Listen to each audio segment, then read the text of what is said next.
அச்சச்சோ, அது ரொம்ப தெரியலையே. நம்ம ஓடிடலாம்.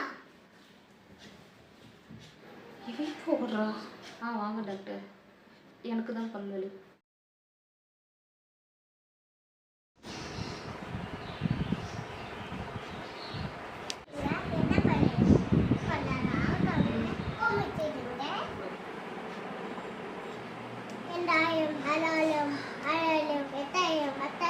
இருங்க டாக்டர், எனக்கு ஒரு பல்லு தான் வலிக்குது சொல்றேன். ஒரு 10,000 ரூபாய்க்கு அடிக்கலான்னு பார்த்தா வெறும் 2,000 ரூபாயிலே முடிஞ்சிரும் போல இருக்கே. ஓகே